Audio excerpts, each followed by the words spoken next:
The knocking continues, the same sharp rhythmic pace. The lock is the only thing keeping them out. The cabin belonged to Sam's great grandfather and hadn't been used in years. We were miles from civilization and anyone that could help. It started the moment we pulled up.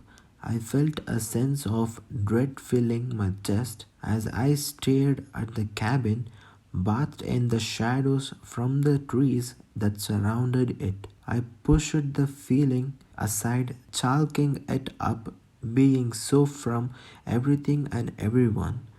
But the feeling didn't disappear, if anything, it got stronger. It was Sam who found it. He had been looking for fishing gear in the cellar. Instead, he found the jar stuffed with a folded piece of paper and what looked like a twig.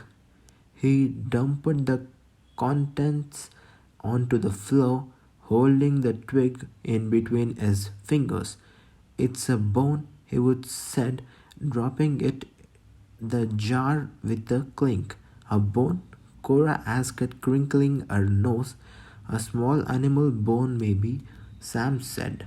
He would shook the dust from the paper, silently reading. What's it say? Matt asked.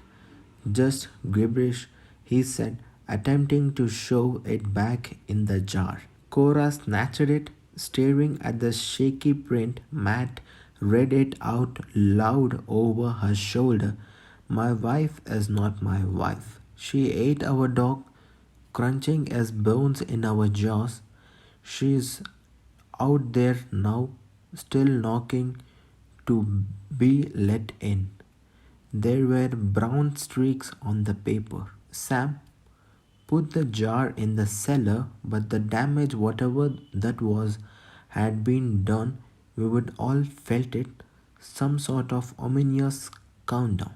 Matt was the first one to go. At the midnight, he jumped up, mumbling something about his dog, and ran out into the woods. He tried to explain that he didn't have a dog, but he ran and ran until the darkness swallowed him up. Cora chased after him, screaming his name. Sam left an hour later, swearing he would heard his little brother calling him. Seth's been dead 6 years. Sam pushed me when I tried to stop him. I called after him, but he kept running, so I locked the door, sitting on the door with my back against it. I would get help in the morning, I reasoned. Then the knocking started. Kay, let me in, Matt said, but his voice was wrong, like he had a mouthful of gravel. I ignored the knocking, and after a while he left, but the knocking continued. Kay, Cora said. I could almost hear her smiling. I stayed quiet, and like Matt, she left eventually. Sam began knocking a few moments ago. I'm coming in, he said. His voice was like water bubbling in a drain.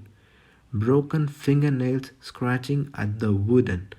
I have a few hours until morning, but I know I won't make it because I can hear whatever that thing is behind the door chuckling and unmistakable jingling sound. That's when I remember that Sam has the keys.